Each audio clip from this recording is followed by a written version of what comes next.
কি লাভ হ'ব আমি থাকি কি লাভ হ'ব গভৰ্ণমেণ্টে লাখ লাখ কোটি টকা দৰমহা দি কি লাভ হ'ব যদি ছাত্ৰ ছাত্ৰীৰ ঘৰত আমি শিক্ষক উপস্থিত কৰাব নোৱাৰো কোনেও বেয়া পোৱা নাই কেইদিনমান আগতে মোক আমাৰ পাৰ্টিৰ কাৰ্যকৰ্তা এজন ক'লে যাৰ দাদা শিক্ষকখিনি অলপ বেয়া পাইছে নেকি আপুনি চাবচোন মই ঠিক আছে চাম যোৱা পৰহি দিনাখন মই 3খন স্কুলত সন্মুখত মই গাড়ী ৰখাই থিয় হলো শিক্ষক শিক্ষয়িত্ৰীখিনি আহে নে নাই চাওঁ সকলোৱে আহিলে সকলোৱে ফটো উঠিলে বেয়া পোৱাটো কোনো মই চিনেই দেখা নাপালো কাৰণ অসমত আমি 10 বছৰ বা আমাৰ সকল শিক্ষক শিক্ষয়িত্ৰী আমি নিযুক্তি দিছো প্ৰত্যেকেই ভাল চিন্তা কৰে 5% কৰবাত নহয় ইফাল মানুহ থাকিবই তাৰ কাৰণে আমি চিন্তা কৰি লাভ নাই 5% থাকিব 95% আগুৱাই যাব আজি মই শিক্ষা মন্ত্ৰীক এটা পৰামৰ্শ দিম কৰবাত দূৰণিবতীয়া স্কুল আছে শিক্ষক শিক্ষয়িত্ৰীসকল স্কুলত যাওঁতে অলপ দেৰি হৈ যায় আমি হায়াৰ সেকেন্ডাৰী পাছ কৰা ছোৱালীসকলক স্কুটি দিছো আপুনি 50,000 মান শিক্ষক শিক্ষয়িত্ৰীক একোখনকৈ স্কুটি দি দিয়ক যাতে সময়ত স্কুলত গৈ তেওঁলোকে পাব পাৰে কোনো অসুবিধা নাই তাত কি আছে 1 লাখ শিক্ষকক এখন স্কুটি দিলে 500 কোটি টকা লাগিব কিন্তু স্কুলত গৈ সময়ত গৈ পোৱাটো আমাৰ কাৰণে আটাইতকৈ ডাঙৰ কথা যাতে শিক্ষকে ছাত্ৰ ছাত্ৰীৰ মাজত গৈ পঢ়া শুনা আৰম্ভ কৰিব পাৰে কোনো অসুবিধা নাই বোলে আমাৰ যাওঁতে দলংখন বেয়া দলংখনো নাম দিয়ক দলংখনো বনাই দিম ৰাস্তাটো বেয়া ৰাস্তাটো বনাই দিম বোলে মোক ট্ৰান্সফাৰ লাগে 10 বছৰ পিছত ট্ৰান্সফাৰো চেষ্টা কৰি দিম কোনো অসুবিধা নাই কিন্তু যিকোনো কাৰণতে লৰা ছোৱালীক আমি কষ্ট দিব নালাগে কাৰণ এই ছাত্ৰ ছাত্ৰীবিলাকৰ অন্তৰতে ভগৱান আছে নামঘৰ মন্দিৰত গৈ ভগৱানক যিমান লগ পাম এই ছাত্ৰ ছাত্ৰীসকলৰ হৃদয়ত আমি বেছি ভগৱানৰ সন্ধান পাম তাক মই অন্তৰৰে সৈতে বিশ্বাস কৰো এতিয়া মই লৰা ছোৱালী কেইটামান কথা কম নে নাই আজি যে আমি ইয়াতে সাইকেলখন পাম এই সাইকেলখন আমাৰ আৰম্ভণি ঠিক আছে স্কুলত আমি কিতাপো পাওঁ ইউনিফৰ্মো পাওঁ কিন্তু মোৰ অলপ আমাৰ কিছুমান ইউনিফৰ্মৰ কোৱালিটি বিলাক একদম বেয়া দিয়ে যিমান ভাল কাপোৰ দিব লাগে নিদিয়ে এইবাৰ আমি ব্যৱস্থা লম অলপ যাতে সকলোৱে ভাল কাপোৰ পাব পাৰে এটা কথা সাইকেলখন পালে নহব এই সাইকেলখন পোৱাৰ পিছত আমি সকলোৱে মেট্ৰিকত ভাল কৰি পঢ়া শুনা কৰি ভাল ৰিজাল্ট কৰিব লাগিব কৰিবলে নাই যেতিয়া আমি মেট্ৰিকত ভাল ৰিজাল্ট কৰিম তেতিয়া চৰকাৰে আমাক এটা কম্পিউটাৰ দিব ঠিক আছে প্ৰথমতে আমি কি পালো প্ৰথমতে আমি ক্লাস 9ত সাইকেল পালো ক্লাস 10ত আমি কি পাম মেট্ৰিকত ভাল ৰিজাল্ট কৰাৰ লগে লগে আমি এটা কম্পিউটাৰ পাম বা কম্পিউটাৰ কিনিব পৰা আমি টকা পাম যাতে নিজে আমি কিনি লব পাৰো তাৰ পিছত আমি হায়াৰ সেকেন্ডাৰী পাস কৰিম হায়াৰ সেকেন্ডাৰীত আমি কি পাম অলপ ডাঙৰ কৰি এতিয়া সাইকেলৰ পৰা স্কুটি লৈকে এই যাত্ৰাটো আমি যাব পাৰিম নে নাই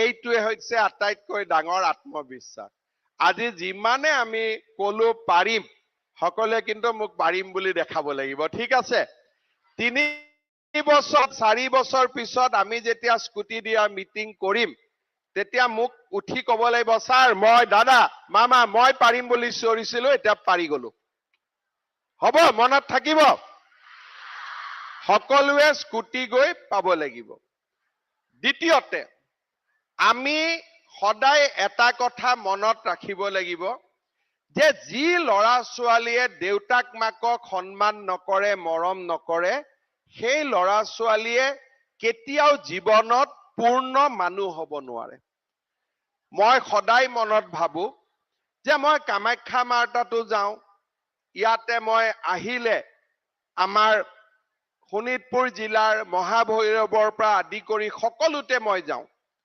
কিন্তু আটাইতকৈ মই ভগৱানক কেতিয়া ওচৰত দেখা পাওঁ যেতিয়া মোৰ দেউতা আৰু মাক মই সন্মুখৰ পৰা দেখা পাওঁ তেতিয়া মই আটাইতকৈ ভগৱানক যেন ওচৰৰ পৰা পাইছো তেনেকুৱা মোৰ লাগে কাৰণ ভগৱানে মানুহক কি কৰে মৰম কৰে ভগৱানে মানুহক কি কৰে আশীৰ্বাদ কৰে আৰু সেই আশীৰ্বাদ আৰু মৰম দেউতা মাই যিমান আমাক মনৰ পৰা কৰে তাতকৈ কোনেও বেছি নকৰে সেইকাৰণে মই সকলোকে আজি এটা কথা কম আমি সকলোৱে আজি দিনটোত প্ৰতিজ্ঞা কৰিম যে দেউতা মাই বেয়া পোৱা কাম আমি কৰো হবনে এইটোতো জোৰকৈ ক'ব লাগিব এইটোতো ক'বই লাগিব হ'ব দেউতা মাই বেয়া পোৱা কাম আমি কোনেও নকৰো কাৰণ দেউতা মাই মনত দুখ পালে তাতকৈ এজন ল'ৰা ছোৱালীৰ কাৰণে আটাইতকৈ কষ্টৰ একো কাম হ'ব নোৱাৰে কিবা কথা দেউতা মাই নুবুজালে দেউতা মাক বুজাম যে দেউতা তই অলপ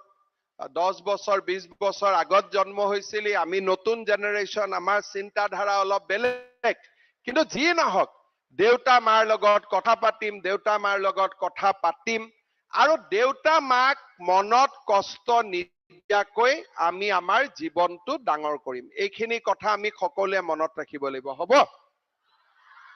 তাৰ পিছত এতিয়া যেতিয়া আমি চাইকেলখন পালো আমি স্কুলত সময়ত গৈ পাম আৰু স্কুলত 15 মিনিট আমি আগত গৈ পোৱাৰ প্ৰেক্টিছ কৰিব লাগে যাতে স্কুলত সোমাওতে স্কুলখনত যিমান বেয়া বস্তু কোনোবাই আমি ৰাতি গুচি যাওঁ কোনোবাই প্লাষ্টিকৰ পেকেট পেলাব কৰবাত চৰাইয়ে পায়খানা কৰিব কাৰণ চৰাইটো কি চৰাইকুটোৰ মলমূত্ৰ ত্যাগ কৰিব লাগে কোনোবা কুকুৰে লেট্ৰিন কৰিব ঠিক আছে আমি স্কুলখন কোনোবা আমাৰ চকীদাৰে সাফা কৰিব সেইটো মনত ভাবিব নালাগে সদায় স্কুলখনত 15 মিনিট আগতে আহি আমি স্কুলখন ধুনিয়া কৰি ল'ব লাগে তাৰ পিছত যেতিয়া আমাৰ পঢ়া শুনা হ'ব আমি পঢ়া শুনা কৰিম কিন্তু পঢ়া শুনাৰ লগত আমি খেলা ধুলা কৰিব লাগে আমাৰ স্কুল বিলাকত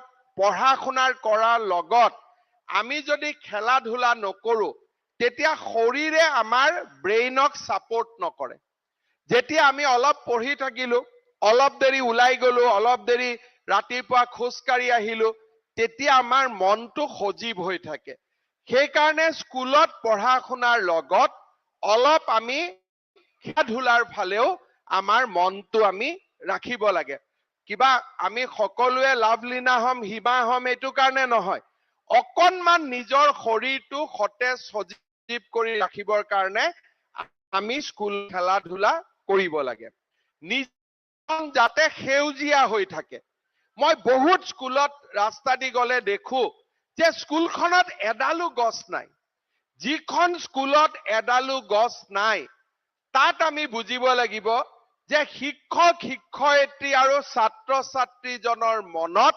সুন্দৰৰ প্ৰতি কোনো ধাৰণা নাই যিখন বিদ্যালয়ত এডালো গছ নাই সেই বিদ্যালয়ৰ শিক্ষক শিক্ষয়িত্ৰী আৰু ছাত্ৰ ছাত্ৰী নান্দনিক মনৰ অধিকাৰী নহয় আমি যদি স্কুলখনৰ চাৰিওফালে গছ গছনি আমি ৰাখিব পাৰো আমি তাৰ পৰা অক্সিজেন পাম আৰু আমি এৰি দিয়া নাইট্ৰজেন বিলাক সেই গছ গছনিয়ে ৰক্ষা আমাৰ সেৱন কৰিব আমাক বহুতো অসুখৰ পৰা ৰক্ষা কৰিব সেই কাৰণে মই সকলো স্কুলৰ ল'ৰা ছোৱালীক অনুৰোধ কৰিম ছাত্ৰ অৱস্থাত থাকোতে যেনে তেনে স্কুলৰ কাষত গছ এডাল ৰুই থব লাগে যেতিয়া মই ডাক্তৰ হম ইঞ্জিনিয়াৰ হম তেতিয়া মই আকৌ স্কুলখনলৈ ঘূৰি আহিম আৰু মোৰ ল'ৰা ছোৱালীক মই দেখুৱাম যে এই গছডাল বাবা মই ৰুই থৈ গৈছিলো পাৰিম নে নাই গছডাল ৰুবৰ কাৰণে সকলোৱে এডাল যদি স্কুলত জাগা নাথাকে স্কুলত অহা ৰাস্তাটোত এডাল গছ পুলি আমি ক্লাছ 8 9 পাওঁতে ৰুব লাগে আৰু গোটেই বছৰটো আমি অলপ অলপ কৰি গছডালক আমি প্ৰতিপালন কৰিব লাগে আৰু গছডালক যেতিয়া আমি প্ৰতিপালন কৰিম ডাঙৰ হৈ আমি যেতিয়া পিতৃ মাতৃ হম আমি আমাৰ ল'ৰা ছোৱালীকো প্ৰতিপালন কৰিব শিকিম আৰু আমাৰ দেউতা মা যেতিয়া বয়সস্থ হ'ব দেউতা মাকো আমি প্ৰতিপালন কৰিব শিকিম গছডালক প্ৰতিপালন কৰা মানে আমি এটা নান্দনিক মনৰ অধিকাৰী হম, এটা শিল্পী সুন্দৰ মনৰ আমি অধিকাৰী হম। আমি সকলো 3.5 লাখ ছাত্ৰ ছাত্ৰী আছো, সকলো আমি ডাক্তৰ ইঞ্জিনিয়াৰ হ'ব নোৱাৰো, হোৱাৰ প্ৰয়োজনো নাই। কিন্তু আমি সৰুৰ পৰাই যিটো ভাল পাওঁ, খেলা ভাল পাওঁ, শিক্ষকক ভাল পাওঁ, আমি ইঞ্জিনিয়াৰিং ভাল পাওঁ, আন কাম কৰি আমি ভাল পাওঁ, শ্ৰমত কোনো পাৰ্থক্য নাই। চাহ বাগিচাৰ মা এজনে যেনেকে চাহপাত তুলি আমাক প্ৰতিপালন কৰে, ডাক্তৰ এজনেও ৰোগী চাই আমাক প্ৰতিপালন কৰে। শ্ৰমৰ কোনো পাৰ্থক্য নাই। আমি জীৱনত যেতিয়া ডাঙৰ হম, আমি এটা কথা সদায় আমি শিকিম যে আমি আমাতকৈ দুৰ্বলীজনক আমি সদায় চাব লাগে, সহায় কৰিব নোৱাৰিলে আমি কৰা আৰু মানৱীয়তাৰ দৃষ্টিভংগীৰে আমাতকৈ দুৰ্বলজনক আমি চাব লাগে। এই কেইটামান কথা যদি এনেকে সদায় আমি মনত ৰাখো, ৰাতিপুৱাই দিনটো যদি আমি ভাল চিন্তা কৰি ৰাতিপুৱাই যদি আমি দিনটো আৰম্ভ কৰো, আমাৰ জীৱনবোৰ বহুত ধুনীয়া হ'ব, আমাৰ জীৱনবোৰ সুন্দৰ হ'ব, আমি একোজন পূৰ্ণ মানুহ হ'ব পাৰিম। সেইবাবে আজি মই সকলো ছাত্ৰ ছাত্ৰীক এটা সুন্দৰ মনৰ পৰিশ্ৰম আৰু নিজকে প্ৰতিযোগিতাৰ জৰিয়তে চাইকেলৰ পৰা স্কুটিলৈকে এই যাত্ৰা, এই হিমালয়ৰ যাত্ৰাক অতিক্ৰম মই অনুৰোধ জনাম, মই আহ্বান জনাম।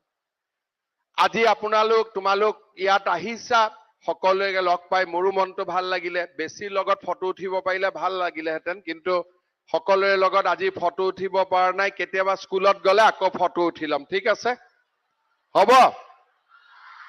আৰু আজিৰ পৰা আমি এই চাইকেলখনেৰে স্কুলতো আহিম, ভাল কৰি পঢ়িম, আৰু আমি আমাৰ পৰিয়ালটোক, আমাৰ গাঁওখনক, আমাৰ স্কুলখনক আমি গৌৰৱান্বিত কৰিম। পুনৰ এবাৰ মই সকলোকে ধন্যবাদ দিছো।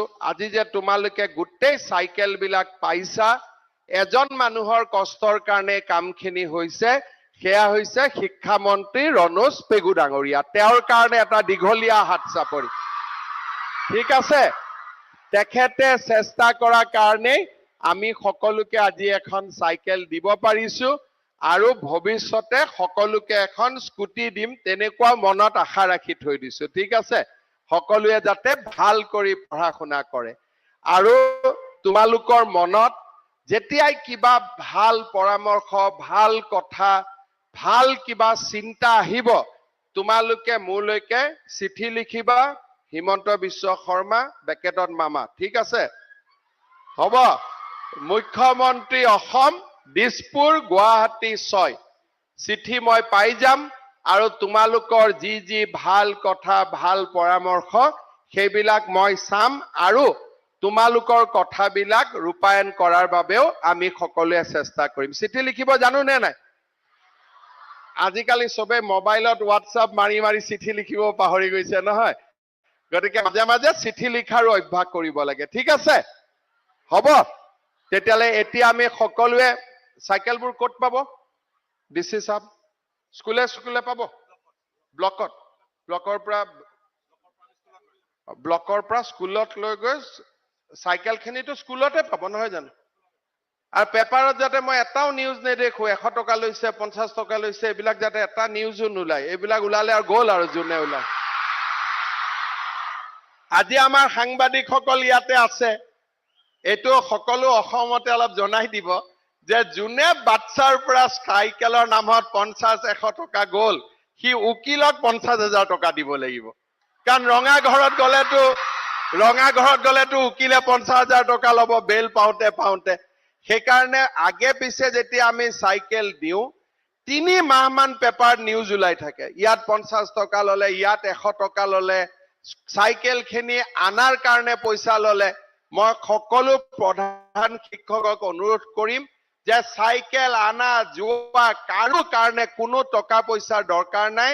সব ছোৱালীয়ে ঘৰতে চাইকেল পাব আৰু চাইকেল চলাই সেই দিনাখন ঘৰত যাব সব লৰাই স্কুলতে চাইকেল পাব চাইকেল লৈ ঘৰত যাব কোনেও এটকাও কাকো দিব নালাগে কোনবাই যদি এটকাও লয় মা সবে মোক চিঠি লিখি দিবা হা হ'ব বাবাসকল কোনোবাই যদি ভুলত খুজে চিঠি লিখিলে কি মই লৈ ল'ম ঠিক আছে সকলোকে মই আকৌ এবাৰ সকলোকে বহুত বহুত মৰম দিলো সকলোকে বহুত বহুত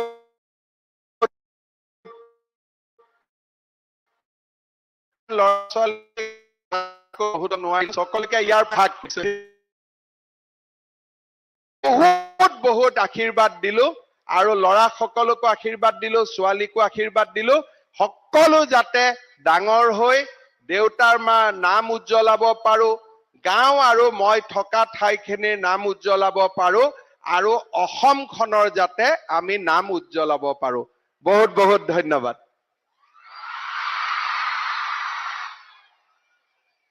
আমি মাননীয় মুখ্যমন্ত্ৰী মহোদয়ক ধন্যবাদ জ্ঞাপন কৰিছো আৰু আমাৰ আজি অনুষ্ঠানৰ মূল কাৰ্যসূচীলৈ আহিব বিচাৰিছো ৰাজ্যৰ 3,69,454 গৰাকী ছাত্ৰ ছাত্ৰীলৈ চাইকেল আগবঢ়োৱা হৈছে ইয়াৰে শোণিতপুৰ জিলাত চাইকেল লাভ কৰিব লগা শিক্ষাৰ্থীৰ সংখ্যা 12,484 গৰাকী আৰু আজি এই মঞ্চতে 5 গৰাকী শিক্ষাৰ্থীক মাননীয় মুখ্যমন্ত্ৰী মহোদয়ে আনুষ্ঠানিকভাৱে চাইকেল বিতৰণ কৰিব আমি নামসমূহ একাধিক্ৰমে ঘোষণা কৰিম আৰু মাননীয় মুখ্যমন্ত্ৰী মহোদয়ক এই শুভ কৰ্ম আমি সম্পাদন কৰিবলৈ অনুৰোধ জনাইছো প্ৰথমে আমি টেকিয়াজুলিৰ কেহেৰুখণ্ডা হাইস্কুলৰ পৰা অহা নেহা দেক মঞ্চলৈ আহিবলৈ অনুৰোধ জনাইছো এয়া নেহা দে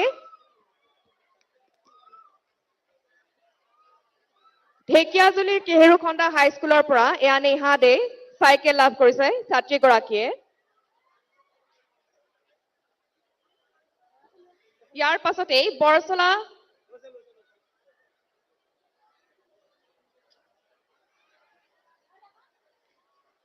বৰচলা বিহগুৰি হায়াৰ ছেকেণ্ডাৰী স্কুলৰ মানস বৰা তাৰ পাছতেই তেজপুৰ 5 মাইল গাৰ্লছ হাইস্কুলৰ বিনীতা দেৱনাথ তাৰ পাছতেই ৰঙাপাৰাৰ শ্ৰীমতী চন্দ্ৰপ্ৰভা পণ্ডিত স্মৃতি হিন্দী বিদ্যালয়ৰ পৰা অংশু কুমাৰ শাহ তাৰ পাছতেই চতিয়াৰ জামগুৰি হায়াৰ ছেকেণ্ডাৰী স্কুলৰ জ্যোতিষ্ণা বৰদলৈ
আটাইলৈ ধন্যবাদ থাকে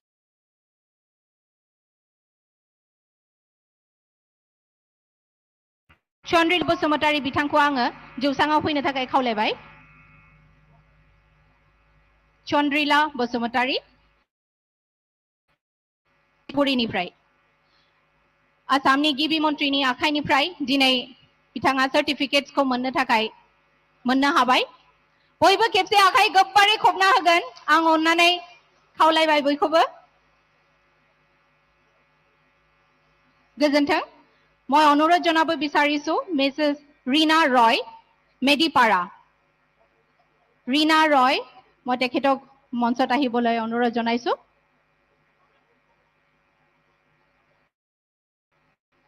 সকলোৱে আকৌ চাপৰি দিব আমাৰ মাজত গ্ৰহণ কৰিছে ৰীনা ৰয় তেওঁ সাৰ্টিফিকেট গ্ৰহণ কৰিছে অসমৰ মুখ্যমন্ত্ৰী ডক্টৰ হেমন্ত বিশ্ব শৰ্মা ডাঙৰীয়া হাতেৰে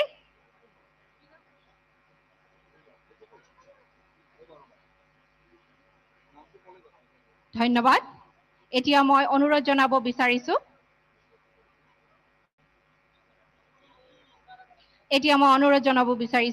ৰীনা ঘোষ নাৰাবাৰী ভাটিপাৰাৰ পৰা তেওঁ আহিছে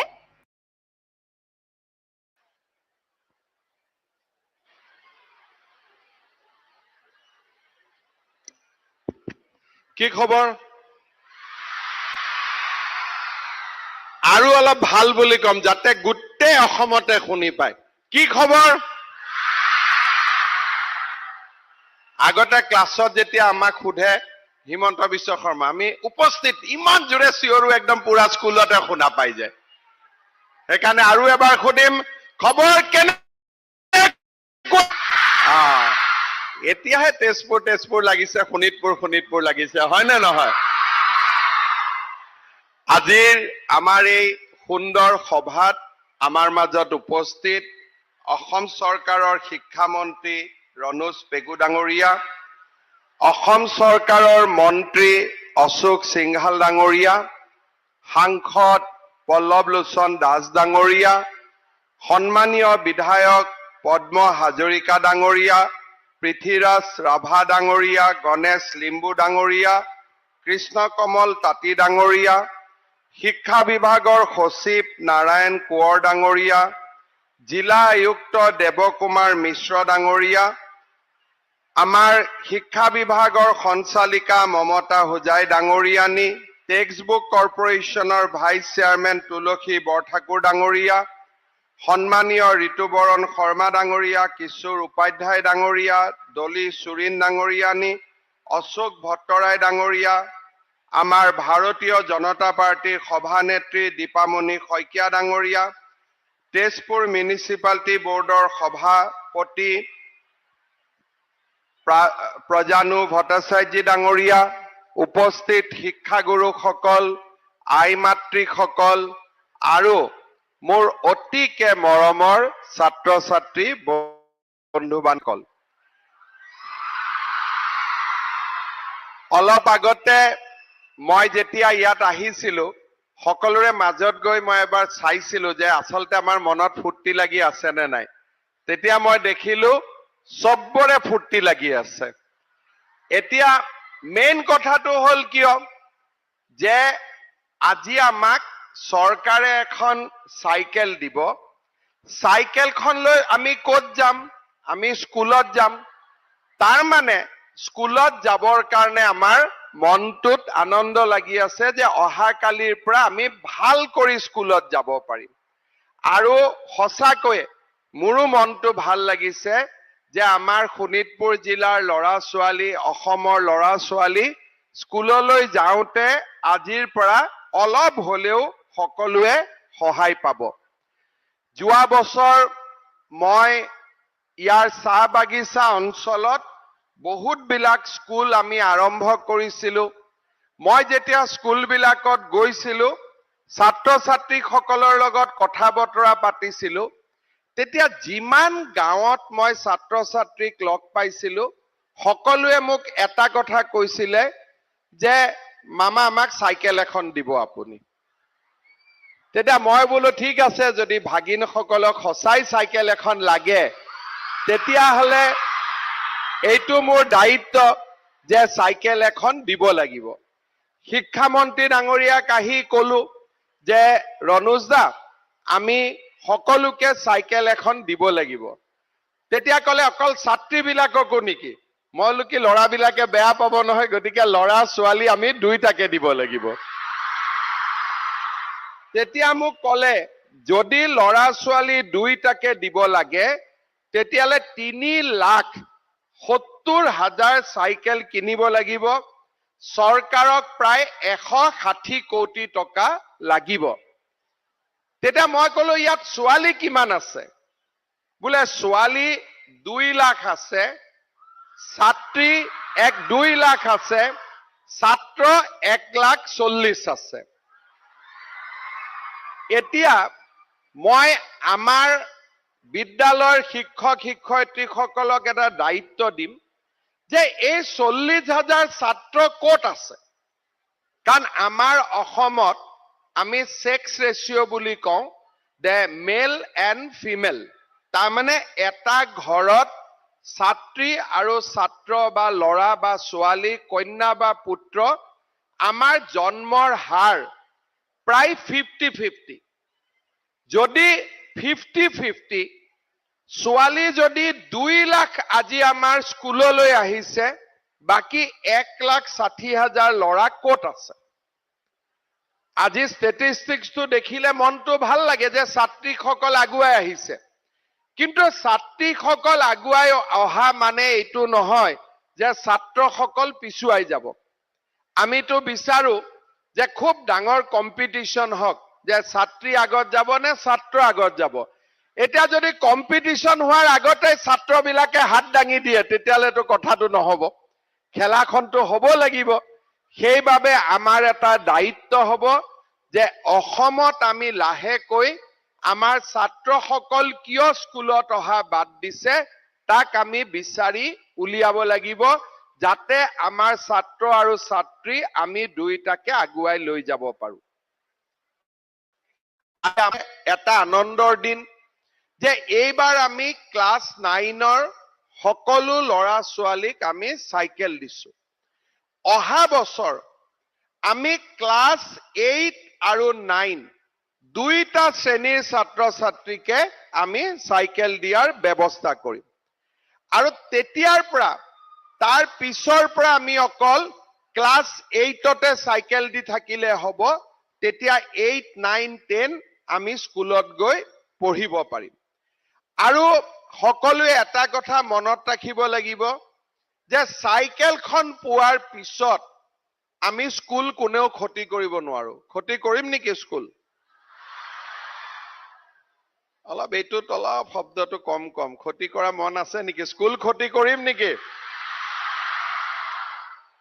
আমি স্কুল ক্ষতি নকৰো এতিয়া সমস্যা থাকে যে কেতিয়াবা কোনোবাই কয় যে আমাৰ শিক্ষক কম আমি তাৰ কাৰণেও চেষ্টা কৰি আছো যাতে আমি প্ৰত্যেক বছৰে শিক্ষক নিযুক্তি দিব পাৰো এই বছৰো কেইদিনমান পিছতে আমি আৰু 10,000 শিক্ষকক আমি নিযুক্তি দিম আমাৰ অসমত সমস্যাটো হল আমাৰ বহুত সাংবাদিক শিক্ষাবিদ বা আমাৰ চৰকাৰ আমি এটা কথা প্ৰথমতে বুজি নাপালো যে 1 কিলোমিটাৰৰ ভিতৰত 10খন স্কুল স্থাপন কৰি এজন শিক্ষক আৰু 10 গৰাকী ছাত্ৰ ছাত্ৰী থকাতকৈ আমি যদি 1 কিলোমিটাৰত এখন স্কুল আমি বনালোহেতেন 10 জন শিক্ষক থাকিলেহেতেন 100 জন ছাত্ৰ ছাত্ৰী থাকিলেহেতেন স্কুলৰ বিল্ডিংটো ইংৰাজী স্কুলতকৈ ভাল হলহেতেন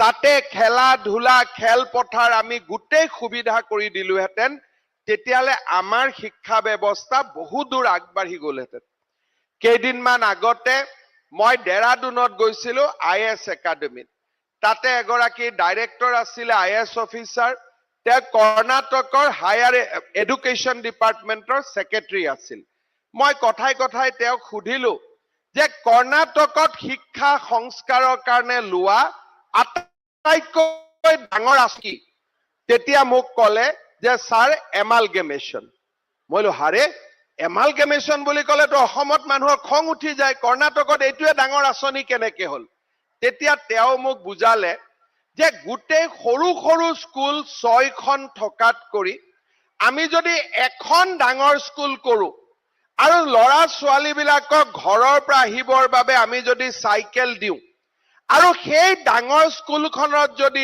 বিল্ডিং থাকে খেলা ধুলাৰ ব্যৱস্থা থাকে কালচাৰেলৰ ব্যৱস্থা থাকে সকলো থাকে তেতিয়া তাতকৈতো শিক্ষা ভাল হ'ব নোৱাৰে সেই কথাটোৱে মোৰ মন মগজুত খামুচি ধৰিছিলে যে হয় আমি প্ৰত্যেক কিলোমিটাৰত এখন ডাঙৰ স্কুল বনাব লাগিব, যিখন স্কুল ডন বস্কো সেন্ট মেৰিজতকৈ ধুনীয়া বিল্ডিং হ'ব, তাতে প্ৰত্যেকটো শ্ৰেণীত একোজনকৈ শিক্ষক থাকিব আৰু আমাৰ ছাত্ৰ ছাত্ৰীসকলে 1 কিলোমিটাৰ মাত্ৰ দূৰ চাইকেল চলায়ে নতুন স্কুলখনত আহিব পাৰিব।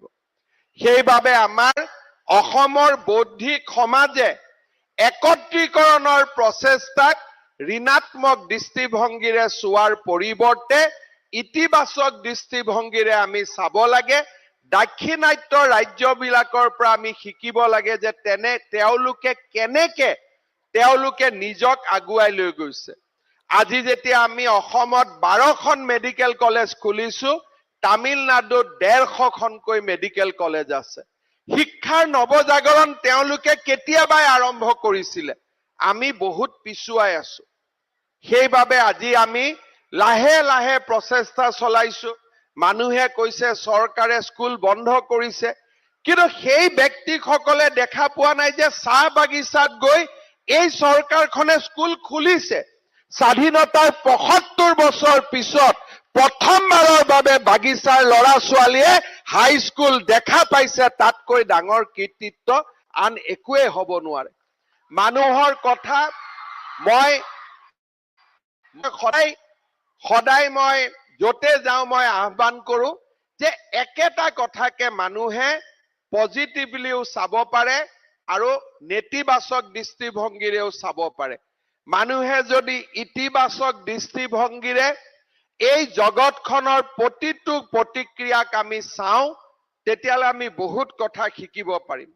যেতিয়া বানপানীক আমি দেখা পাওঁ, তেতিয়া অলপ যদি মনত ভাবো যে বানপানী কিয় হৈছে, পাহাৰ কটাৰ কাৰণে, জংগল কটাৰ কাৰণে, গছ গছনি কটাৰ কাৰণে, অলপ মনত কৰো এতিয়া 10ডাল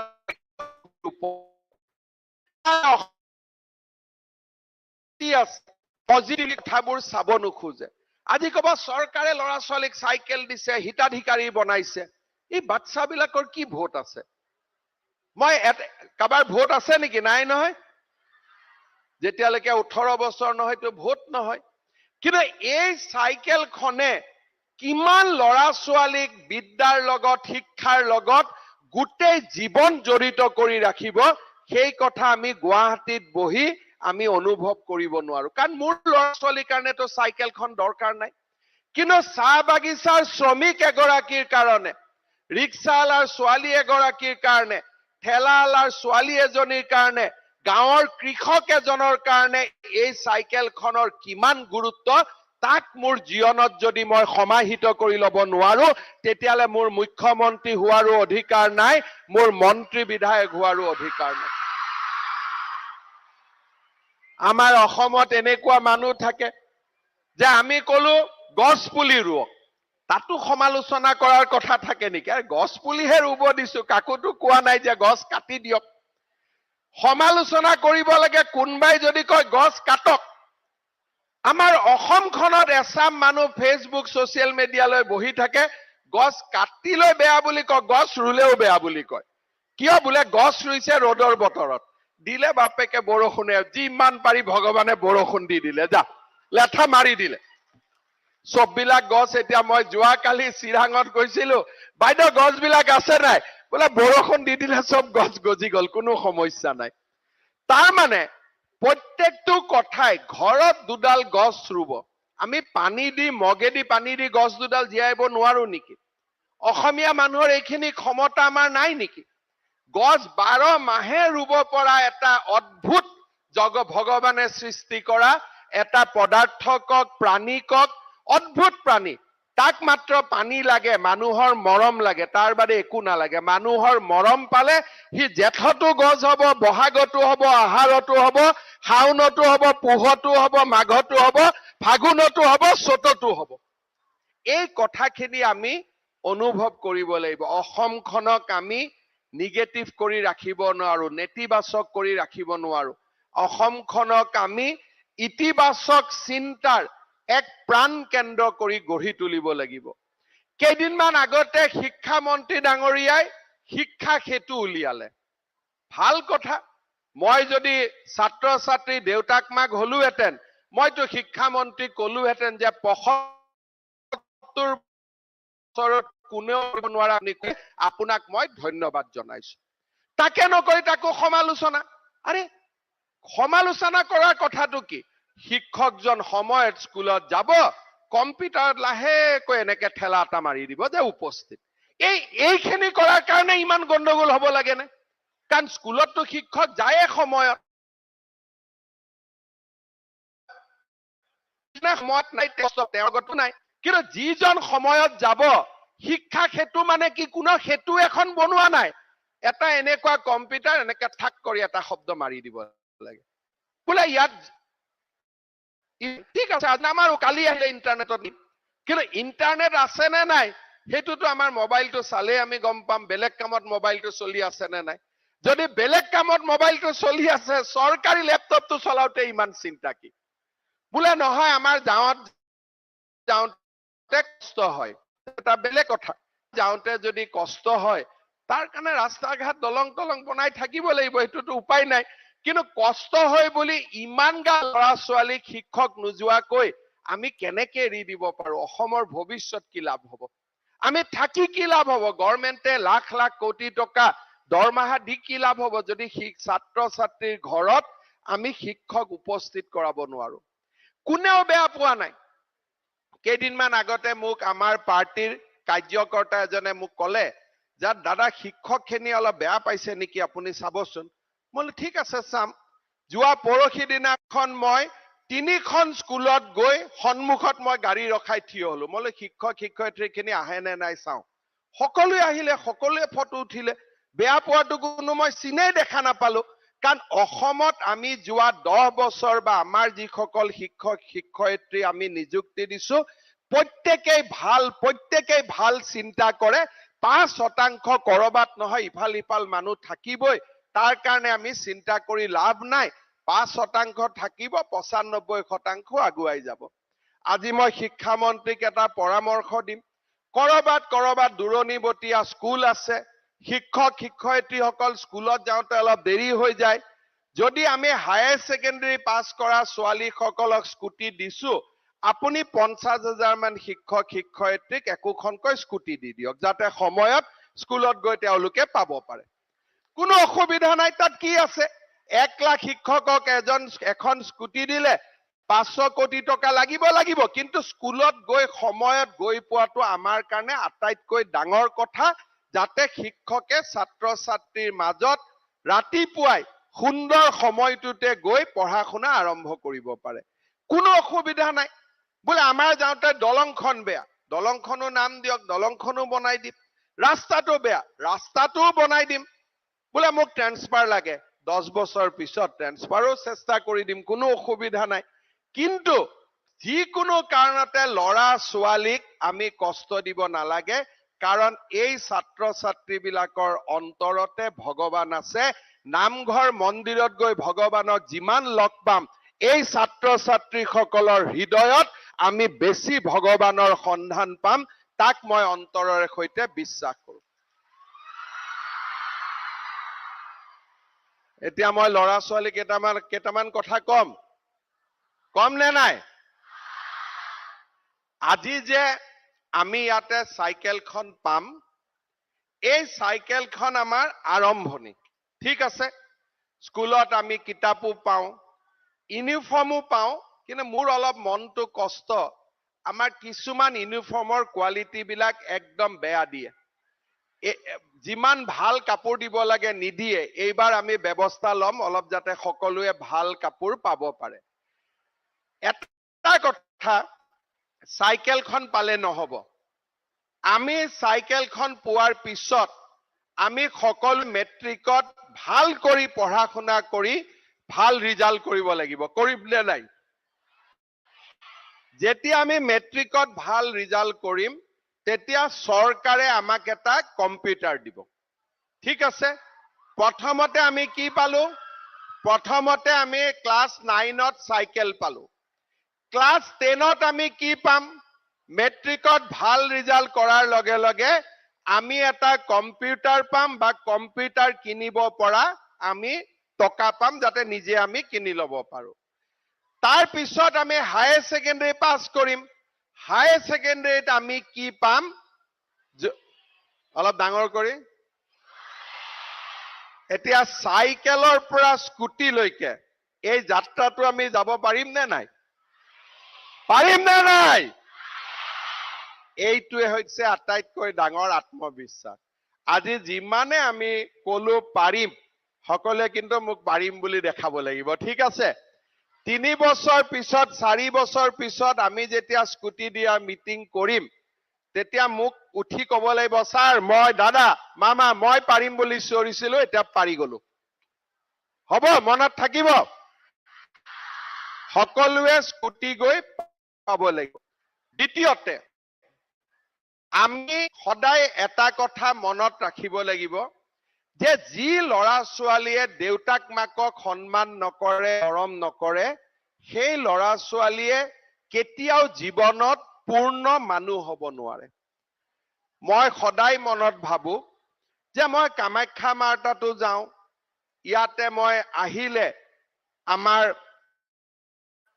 শনিধাৰ মহাভৈৰৱৰ কৰি সকলোতে মই যাওঁ কিন্তু আটাইতকৈ মই ভগৱানক কেতিয়া ওচৰত দেখা পাওঁ যেতিয়া মোৰ দেউতা আৰু মাক মই সন্মুখৰ পৰা দেখা পাওঁ তেতিয়া মই আটাইতকৈ ভগৱানক যেন ওচৰৰ পৰা পাইছো তেনেকুৱা মোৰ লাগে কাৰণ ভগৱানে মানুহক কি কৰে মৰম কৰে ভগৱানে মানুহক কি কৰে আশীৰ্বাদ কৰে আৰু সেই আশীৰ্বাদ আৰু মৰম দেউতা মাই যিমান আমাক মনৰ পৰা কৰে তাতকৈ কোনেও বেছি নকৰে সেইকাৰণে মই সকলোকে আজি এটা কথা কম আমি সকলোৱে আজি দিনটোত প্ৰতিজ্ঞা কৰিম যে দেউতা মাই বেয়া পোৱা কাম আমি কেতিয়াও নকৰো হ'বনে এইটোতো জোৰকৈ ক'ব লাগিব এইটোতো ক'বই লাগিব হ'ব দেউতা মাই বেয়া পোৱা কাম আমি কোনেও নকৰো কাৰণ দেউতা মাই মনত দুখ পালে তাতকৈ এজন লৰা ছোৱালীৰ কাৰণে আটাইতকৈ কষ্টৰ একো কাম হ'ব নোৱাৰে কিবা কথা দেউতা মাই নুবুজালে দেউতা মাক বুজাম যে দেউতা তই অলপ 10 বছৰ 20 বছৰ আগত জন্ম হৈছিলি আমি নতুন জেনাৰেশ্যন আমাৰ চিন্তাধাৰা অলপ বেলেগ কিন্তু যি নহওক দেউতা মাৰ লগত কথা পাতিম দেউতা মাৰ লগত কথা পাতিম আৰু দেউতা মাক মনত কষ্ট নিদিয়াকৈ আমি আমাৰ জীৱনটো ডাঙৰ কৰিম এইখিনি কথা আমি সকলোৱে মনত ৰাখিব লাগিব হ'ব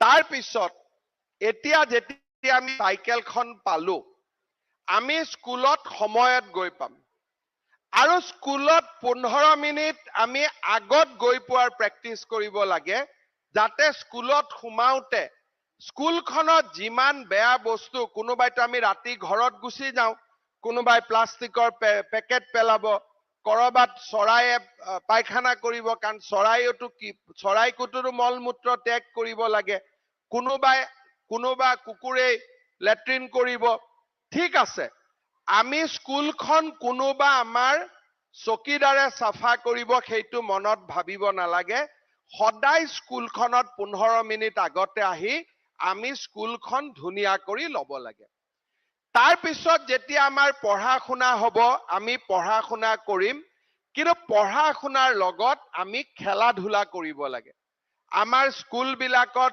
পঢ়া শুনাৰ কৰাৰ লগত নকৰো তেতিয়া শৰীৰে আমাৰ ব্ৰেইনক সাপোৰ্ট নকৰে যেতিয়া আমি অলপ পঢ়ি থাকিলো অলপ দেৰি ওলাই গলো অলপ দেৰি ৰাতিপুৱা খোজকাঢ়ি আহিলো আমাৰ মন সজীৱ হৈ থাকে সেইকাৰণে স্কুলত পঢ়া শুনাৰ লগত অলপ আমি খেলা ধূলাৰ ফালেও আমাৰ মনটো আমি ৰাখিব লাগে কিবা আমি সকলোৱে লাভলীনা হম হিবা হম এইটো কাৰণে নহয় অকনমান নিজৰ শৰীৰটো সতেজ সজীৱ কৰি ৰাখিবৰ কাৰণে আমি স্কুলত খেলা ধূলা কৰিব লাগে নিজৰ স্কুলখন যাতে সেউজীয়া হৈ থাকে মই বহুত স্কুলত ৰাস্তা দি গলে দেখো যে স্কুলখনত এডালো গছ নাই যিখন স্কুলত এডালো গছ নাই তাত আমি বুজিব লাগিব যে শিক্ষক শিক্ষয়িত্ৰী আৰু ছাত্ৰ ছাত্ৰীজনৰ মনত সুন্দৰৰ প্ৰতি কোনো ধাৰণা নাই যিখন বিদ্যালয়ত এডালো গছ নাই সেই বিদ্যালয়ৰ শিক্ষক শিক্ষয়িত্ৰী আৰু ছাত্ৰ ছাত্ৰী নান্দনিক মনৰ অধিকাৰী নহয়। আমি যদি স্কুলখনৰ চাৰিওফালে গছ গছনি আমি ৰাখিব পাৰো, আমি তাৰ পৰা অক্সিজেন পাম আৰু আমি এৰি দিয়া নাইট্ৰজেন বিলাক সেই গছ গছনিয়ে ৰক্ষা আমাৰ সেৱন কৰিব, আমাক বহুতো অসুখৰ পৰা ৰক্ষা কৰিব। সেইকাৰণে মই সকলো স্কুলৰ ল'ৰা ছোৱালীক অনুৰোধ কৰিম, ছাত্ৰ অৱস্থাত থাকোতে যেনে তেনে স্কুলৰ কাষত গছ এডাল ৰুই থব লাগে। যেতিয়া মই ডাক্তৰ হ'ম, ইঞ্জিনিয়াৰ হ'ম, তেতিয়া মই আকৌ স্কুলখনলৈ ঘূৰি আহিম আৰু মোৰ ল'ৰা ছোৱালীক মই দেখুৱাম যে এই গছডাল বাবা মই ৰুই থৈ গৈছিলো। পাৰিম নে নাই গছডাল ৰুবৰ কাৰণে? সকলোৱে এডাল, যদি স্কুলত জাগা নাথাকে স্কুলত অহা ৰাস্তাটোত এডাল গছ পুলি আমি ক্লাছ 8-9 পাওঁতে ৰুব লাগে আৰু গোটেই বছৰটো আমি অলপ অলপ কৰি গছডালক আমি প্ৰতিপালন কৰিব লাগে। আৰু গছডালক যেতিয়া আমি প্ৰতিপালন কৰিম, ডাঙৰ হৈ আমি যেতিয়া পিতৃ মাতৃ হ'ম, আমি আমাৰ ল'ৰা ছোৱালীকো প্ৰতিপালন কৰিব শিকিম আৰু আমাৰ দেউতা মা যেতিয়া বয়সস্থ হ'ব, দেউতা মাকো আমি প্ৰতিপালন কৰিব শিকিম। গছডালক প্ৰতিপালন কৰা মানে আমি এটা নান্দনিক মনৰ অধিকাৰী হ'ম, এটা শিল্পী সুন্দৰ মনৰ আমি অধিকাৰী। সকলো 3.5 লাখ ছাত্ৰী আছো, সকলো আমি ডাক্তৰ ইঞ্জিনিয়াৰ হ'ব নোৱাৰো, হোৱাৰ প্ৰয়োজনো নাই। কিন্তু আমি সৰুৰ পৰাই যিটো ভাল পাওঁ, খেলা ভাল পাওঁ, শিক্ষকক ভাল পাওঁ, আমি ইঞ্জিনিয়াৰিং ভাল পাওঁ, আন কাম কৰি আমি ভাল পাওঁ, শ্ৰমত কোনো পাৰ্থক্য নাই। চাহ বাগিচাৰ মা এজনে যেনেকে চাহপাত তুলি আমাক প্ৰতিপালন কৰে, ডাক্তৰ এজনেও ৰোগী চাই আমাক প্ৰতিপালন কৰে। শ্ৰমৰ কোনো পাৰ্থক্য নাই। আমি জীৱনত যেতিয়া ডাঙৰ হ'ম, আমি এটা কথা সদায় আমি শিকিম যে আমি আমাতকৈ দুৰ্বলীজনক আমি সদায় চাব লাগে, সহায় কৰিব নোৱাৰিলে অন্তত আমি কৰোণা আৰু মানৱীয়তাৰ দৃষ্টিভংগীৰে আমাতকৈ দুৰ্বলজনক আমি চাব লাগে। এই কেইটামান কথা যদি এনেকে সদায় আমি মনত ৰাখো, ৰাতিপুৱাই দিনটো যদি আমি ভাল চিন্তা কৰি ৰাতিপুৱাই যদি আমি দিনটো আৰম্ভ কৰো, আমাৰ জীৱনবোৰ বহুত ধুনীয়া হ'ব, আমাৰ জীৱনবোৰ সুন্দৰ হ'ব, আমি একোজন পূৰ্ণ মানুহ হ'ব পাৰিম। সেইবাবে আজি মই সকলো ছাত্ৰীকে এটা সুন্দৰ মনৰ, এটা পৰিশ্ৰমী মনৰ আৰু নিজকে প্ৰতিযোগিতাৰ জৰিয়তে চাইকেলৰ পৰা স্কুটিলৈকে এই যাত্ৰা, এই হিমালয়ৰ যাত্ৰাক অতিক্ৰম কৰাৰ সাহস, এই গোটেই কেইটা গুণৰ অধিকাৰী হ'বলৈ মই অনুৰোধ জনাম, মই আহ্বান জনাম। আজি তোমালোক ইয়াত আহিছা, সকলোকে লগ পাই মোৰো মনটো ভাল লাগিলে। বেছি লগত ফটো উঠিব পাৰিলে ভাল লাগিলেহেঁতেন, কিন্তু সকলোৰে লগত আজি ফটো উঠিব পৰা নাই। কেতিয়াবা স্কুলত গ'লে আকৌ ফটো উঠি ল'ম, ঠিক আছে? হ'ব? আৰু আজিৰ পৰা আমি এই চাইকেলখনেৰে স্কুলতো আহিম, ভাল কৰি পঢ়িম আৰু আমি আমাৰ পৰিয়ালটোক, আমাৰ গাঁওখনক, আমাৰ স্কুলখনক আমি গৌৰৱান্বিত কৰিম। পুনৰ এবাৰ মই সকলোকে ধন্যবাদ দিছো। আজি যে তোমালোকে গোটেই চাইকেল বিলাক পাইছা, এজন মানুহৰ কষ্টৰ কাৰণে কামখিনি হৈছে, সেয়া হৈছে শিক্ষামন্ত্ৰী ৰণোজ পেগু ডাঙৰীয়া। তেওঁৰ কাৰণে এটা দীঘলীয়া হাত চাপৰি। ঠিক আছে? তেখেতে চেষ্টা কৰাৰ কাৰণে আমি সকলোকে আজি এখন চাইকেল দিব পাৰিছো আৰু ভৱিষ্যতে সকলোকে এখন স্কুটি দিম, তেনেকুৱা মনত আশা ৰাখি থৈ দিছো। ঠিক আছে? সকলোৱে যাতে ভাল কৰি পঢ়া শুনা কৰে আৰু তোমালোকৰ মনত যেতিয়াই কিবা ভাল পৰামৰ্শ, ভাল কথা, ভাল কিবা চিন্তা আহিব, তোমালোকে মোলৈকে চিঠি লিখিবা, হিমন্ত বিশ্ব শৰ্মা বেকেটত মামা। ঠিক আছে? হ'ব? মুখ্যমন্ত্ৰী অসম, দিছপুৰ, গুৱাহাটী 6 চিঠি মই পাই যাম আৰু তোমালোকৰ যি ভাল কথা, ভাল পৰামৰ্শ সেইবিলাক মই চাম আৰু তোমালোকৰ কথাবিলাক ৰূপায়ণ কৰাৰ বাবেও আমি সকলোৱে চেষ্টা কৰিম চিঠি লিখিব জানো নে নাই আজিকালি সবে মোবাইলত WhatsApp মাৰি মাৰি লিখিব পাহৰি গৈছে নহয় গতিকে মাজে মাজে চিঠি লিখাৰ অভ্যাস কৰিব লাগে ঠিক আছে হ'ব তেতিয়ালে এতিয়া আমি সকলোৱে সাইকেলবোৰ ক'ত পাব ডিসি সাহেব স্কুলে স্কুল ব্লকৰ পৰা স্কুলত আৰু পেপাৰত নোলাই এইবিলাক ওলালে আৰু গ'ল আৰু যোনে ওলাই আজি আমাৰ সাংবাদিকসকল ইয়াতে আছে এইটো সকলো অসমতে অলপ জনাই দিব যে যোনে বাচ্চাৰ পৰা সাইকেলৰ নামত 50-100 টকা গ'ল সি উকিলত 50,000 টকা দিব লাগিব কাৰণ ৰঙা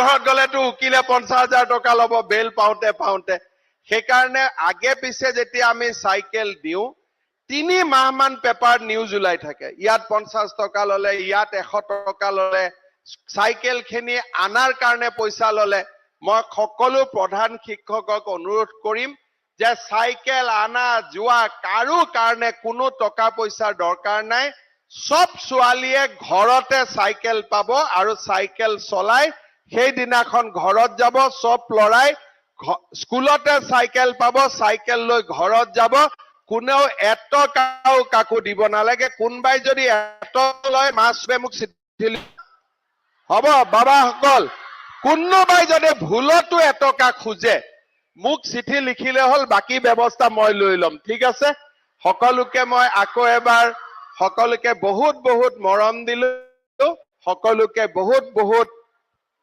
কেইজনমান ল'ৰা ছোৱালীক হাত কৰিব পাৰিলো বহুতক নোৱাৰিলো সকলোকে ইয়াৰ পৰাই হাত কৰি দিছো ঠিক আছে সকলোকে ইয়াৰ পৰাই বহুত মৰম দিলো বহুত আশীৰ্বাদ দিলো আৰু ল'ৰা সকলকো আশীৰ্বাদ দিলো ছোৱালীকো আশীৰ্বাদ দিলো সকলো যাতে ডাঙৰ হৈ দেউতাৰ মা নাম আৰু ভগ্নীৰ নাম পাৰো আৰু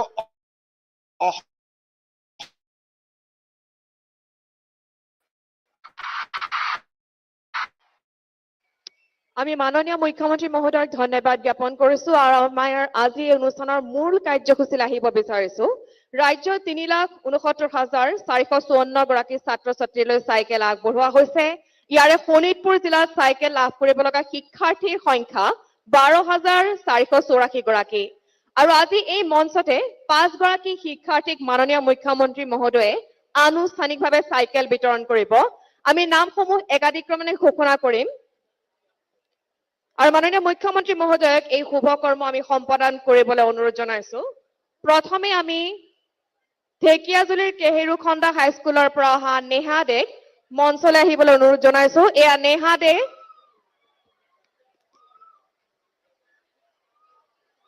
ঢেকিয়াজুলিৰ কেহেৰুখন্দা হাইস্কুলৰ পৰা এয়া নেহা দে চাইকেল লাভ কৰিছে ছাত্ৰীগৰাকীয়ে ইয়াৰ পাছতেই Borsola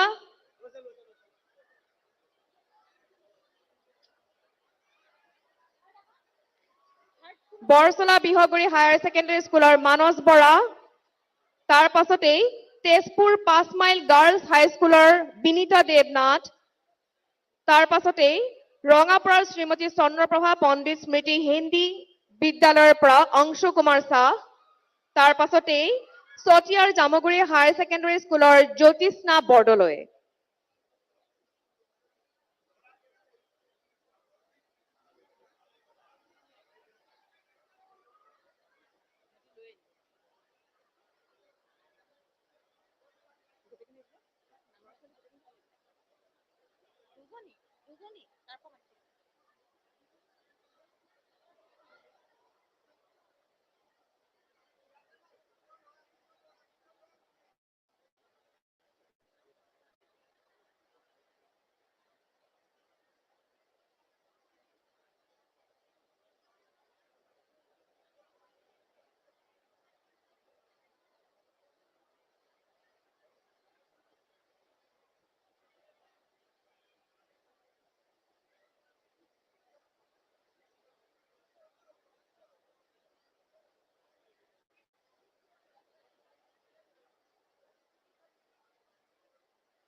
Vikram lander is put into sleeping mode means the power is off. Chandrayaan was the failure of Chandrayaan 2. 1979, we were practically ready for going into the Vikas project. But by the time we realized the first test flight was 1993, it is nothing but a shortage of funds only. Unfortunately, here the political bosses are sitting there. Who decides this is required or this is not required? We made a model of the Vikas engine that we exhibited in the foyer. So I wrote a board there. My name is Vikas.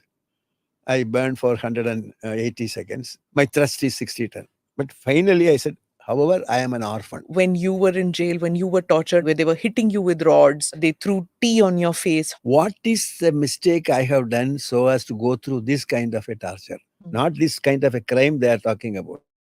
The Supreme Court came with a seal that it is a false case. But from 98 till 2018, 20 years, I was fighting to bring those people to books. I don't think that the media has done anything wrong. Media got carried away by plot. And that plot was done nicely. Slowly and steadily I understood that there is a sabotage. I never thought foreign countries will be interested. No nation is interested in the welfare of another nation. My son became a pessimist all through. Even the Padma Bhushan didn't excite him. He said, okay, the way they will give you this, tomorrow they will throw mud on you. That is a kind of lacuna he went through. You are having every right to say God is not there. That is your belief. Similarly, I have a right to say that God is there. That is my belief. I believe there is some kind of a life existing in some planet. We don't know where. You may not have seen, but doesn't mean that it doesn't exist.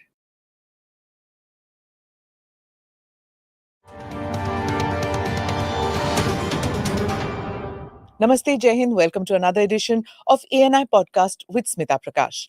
Today, my guest is a rocket scientist. Now, I'm neither a science reporter nor a pure sciences student, so I'm clearly out of depth out here. But my guest today, Mr. Nambi Narayan, isn't an ordinary scientist. He was in charge of the cryogenics department of ISRO, and he's led a very interesting life. Mr. Nambi Narayan has worked with the likes of Vikram Sarabhai and APJ Abdul Kalam. He played a critical role in developing the Vikas engine. Vikas of the Vikas engine is a portmanteau of the initials Vikram Ambalal Sarabhai. It is a liquid-propelled rocket engine family designed by the Center for Liquid Propulsion. The reason I'm giving this long introduction is because all this will come up in the conversation with Mr. Nambi Narayan. He's the recipient of the Padma Bhushan, the third highest state honor. But at one point of time, he was branded as a traitor for selling secrets of the Indian rocket technology to Pakistan. I urge you to see the film Rocketry, which was released last year and is on OTT platforms. Thank you, Nambi sir, for being part of the podcast. We're very honored to have you here. And a little nervous because I'm neither a rocket specialist, nor am I a science student, nor am I a science reporter. So today I was really nervous. I said, what if I ask a very stupid question and the viewers say that you didn't even study this much before speaking with such an eminent person? So I'm coming with a little bit of nervousness talking to you. So I'm going to begin with asking you, you've read such a difficult and as well as such a varied experiences in your life that you've lived. I'll begin with the first meeting that you had with Vikram Sarabhai. Let me begin with that so that our young viewers and listeners would want to know that. A very interesting question. And it takes me back approximately 50 years or 53 years, something like that. I was working with Kalam, and the assignment given to me at that time was designing an explosive bolt. So I was busy drawing myself on the table. It's a drafting board. So somebody walked in. He put a chair and then sat down there. I saw him. He looked like a Hindi film star to me. He had his pajamas and then zippa and things like that. Yes, he just asked, may I know your name? I just looked at him. I didn't know. I said, Nambi Narayanan. Then I was minding my business. He said, may I know what you are doing? I said, before I answer this question, may I ask you who you are? He said, they call me Vikram. And I was familiar with Sarabhai, but not the name Vikram didn't sound anything to me. But behind him, Kalam and J.S. Murthy, he was the director, they both were showing me like this hand.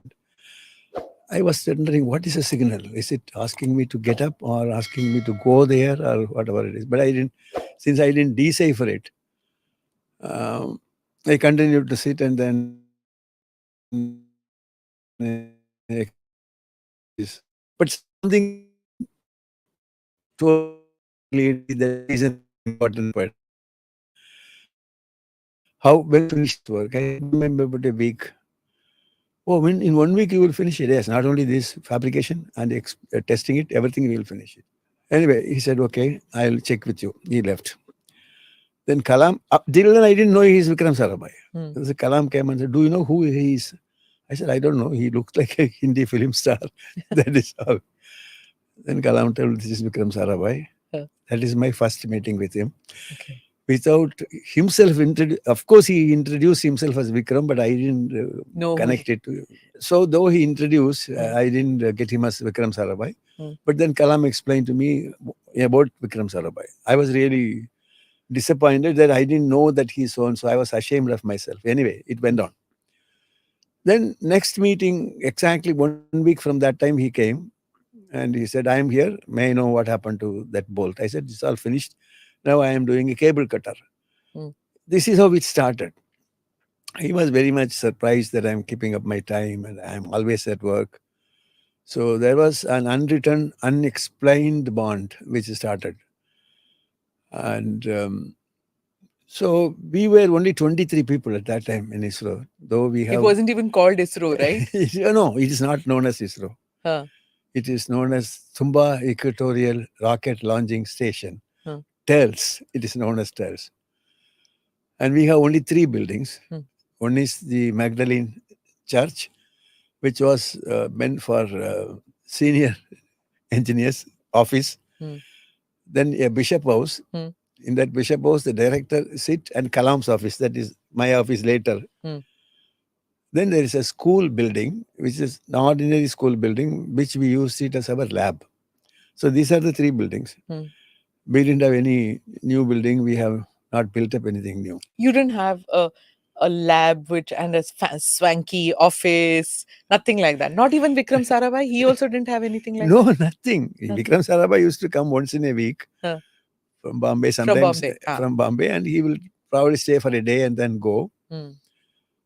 And so we didn't have any building. After the whole thing started afterwards. Thumba Equatorial Launching Session was there.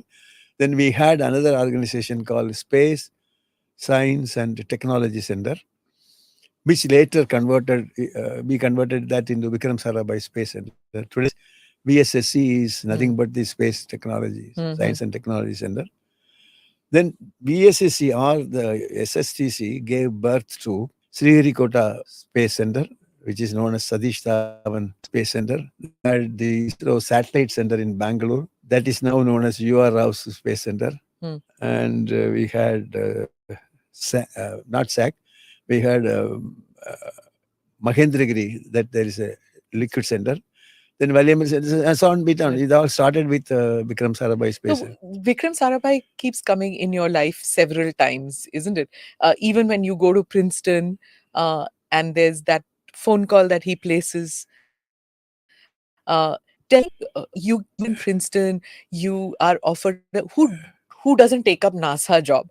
I would like to know what happened and what was that conversation with Vikram Sarabhai? Well, it all started like this. I went there in the sense I came there for studying liquids. Professor, particularly with Professor Luigi Crocco. He was such an eminent person. You know, why I got interested in that was, I was good in mathematics. Then in the early stages, I was doing a very good project, which is axial flow compressor, which can be connected to aerofoil and aerodynamics, aerospace. Then when I joined ISRO, I found that just a degree, bachelor's degree, I won't be able to survive there. So I wanted to do a master's. or a PhD for that matter. And I applied to, this time I applied only to Princeton. When I say this time, earlier when I was out of the college, I applied to Princeton and Caltech. Both offered me admission, but due to my personal problems, I couldn't go. One extension, that was also not possible. Then I forgot about it. So this time when I came to know that this is important, so I applied for Princeton alone and I got admission. So I was happy. Then Dr. Sarabhai was telling me that since I thought I should do some master's degree, since I couldn't get any admission, I didn't think of any admission there. I went to Trivandrum Engineering College, and the only thing connectable to my studies was heat power. So I went there to heat power. Then it became an issue in the sense, and head of administration found out I am working here as well as studying there. In Trivandrum Engineering College was so close to our center. I go there morning 7:30, 9:30 it's all over, class are over. Then 9:30 I come back here, then continue till night and day and things like that. So they said it is irregular, he can't do that. Then Sarabhai asked, oh, are you the person? Yes, I am saying I am doing that. Then he didn't bother about irregularity or irregularity. He said, why are you studying heat power? Why don't you go somewhere else where something connectable to rocketry is available, which is not available in this country? Then I said, I don't have the money to go. I didn't have the scholarship. Don't worry about it. We will give you subsistence allowance. We will take care of it. Travel, everything we will take care. Only thing is you get admission in one of the nice universities, like some of the Ivy League universities. I was happy. I was sure I will get the seat. That is how I applied this time only to Princeton, because earlier I was admitted there to 2 times. Admission was available. So they gave me, admission. Also, they gave me the NASA fellowship. That NASA fellowship was there after I landed there. So before that, I was given the subsistence allowance. Money was all through.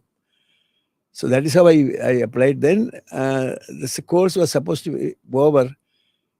I think nobody got their degree in less than 2 years. That's the kind of time frame. It's a part of your project, part of your PhD. In between, you can get your master. One subject's hobby. I thesis, and I also audited 7 subjects. So it's all over in 10.5 months' time. Then what happened? They said, no, it's too early. You should do something more. So they extended my project. Probably Bill Serignano, who gave me this, thought that I'll take another 6 months minimum. But that also I did it in 2 weeks' time. So they didn't know what to do. Said that we're going to go around the aerospace centers in the USA. So I was extremely happy. I went to Rocketdyne, I went to Thacker Chemical Corporation, Hercules Powder Company, Aerojet, all kinds of aerospace companies. The doors of those companies were not open to all, but I knew later. Then they offered me that we need to continue here. You can finish your PhD as well as you can get a job. I don't think they thought that you will go back. Because these are all highly secure places, and you come from an underdeveloped, not even developing country, and so they thought you're not going back. Because I can't imagine aerospace industry, which was at its nascent stage, for them to throw the doors open for you. They probably thought, no, he's never going back. There are two, three reasons for this. One is Professor Groko himself don't take students. So he has more or less becoming a visiting professor. I somehow managed to become his student. Honestly, that is also another story. He wrote an agrograph in the year 1945 on the instability of liquid rocket combustion. Almost 30 years before you met him. Yeah. But combustion itself is a complex subject. I took interest in it. I started studying it. I understood that entire thing. Though I wrote a couple of letters to him, not knowing that I'm going to end up with him. That I recall. Then he said, in a discussion, I went there and I pleaded that I may kindly. He said, no, no, no, no, I decided not at all. No, no, nothing. Go. Then I said, I have understood your theorem. Many people use your results, but they don't know how the formed. Saying that you understood that, I think so. Then he asked, I was very happy. I started explaining to him. That man was looking at me like this. And then he said, okay, so what do you want me to say? Since you left it someplace, I thought I can carry on from that point onwards if you allow me to, if you guide me. Then he just took only 1 minute and then he said, look, I am not going to come to the college. You have to come here. I said, no problem. Then it may take a very long time, as high as 6 years, 7 years. I said, no problem. Anyway, so finally he agreed. That is how I became his student. Okay. And that could be the reason for NASA to offer this, because he was somebody who mattered for all the Apollo missions and all the, in fact, very, very interestingly, I understood he had a very high opinion about me. And incidentally, there is one guy by name Bracco. He was very good. Thanks a lot. I said, why? No, I am going to have a company. I said, what company? I am here for the past 8 years. That person didn't give me my degree. Now you will give me a company. He thought, oh, I see. Then he said, anyway, good luck to you. I didn't bother. Now that is the history of Professor Kurko. okay. Now, if that person with such a tough attitude is happy with me, which means I am somebody. So that is how I took it like that. Now that somebody was carried, as you said, underdeveloped countries. Yeah. Didn't make. And I also don't look like a. Yeah. Okay. So tell us some anecdote about APJ Abdul Kalam, because he has this huge fan following. I met him once. No, I met him a couple of times actually, and I was always overawed by him. Very sweet and very unassuming kind of a person. Tell me some anecdote about your interaction with him. No, the one anecdote about him is that one day he was calling me and then telling, hey, look, this state is going to become wet from tomorrow. All liquor shops are going to be open. I looked at him and said, oh, I never knew that he drinks too much. I forgot. I mean, next day it became really wet. Government became so. Then one day I was asking him, say, prohibition was taken off that. Yeah. Okay. Because for our foreign audience, they won't understand, or foreign listeners. Then later I understood Kalam never drinks. Yeah. But the way in which he was telling me, he was so exuberant that I thought he is going to be a heavy drunkard. Anyway, that's not the point. The point I am making is that he is the one who developed or wanted to develop a D2 rocket. That is a 75 millimeter diameter rocket, 3 inches. Then he called it as D2. I said, what D stands for? Yeah, there are A, B, you have, no, D stands for dreamer. Dream is going to be my word for all the people, etc. I said, fine. Then, why do you say D2? I asked him, instead of D1. No, if we do not do D2, name other one as D1. Okay. Now, the D2, D1 is dead. But afterwards, we named a 3-inch diameter rocket as Menaka. And Menaka rocket never came out. That also was dancing in the air only. Now, that's about Kalam. See, Kalam, he is very calm. He won't laugh. He won't smile. Yeah. He will make a joke and then very fond of children. Actually, and played the musical instruments. Classical music was of interest to him.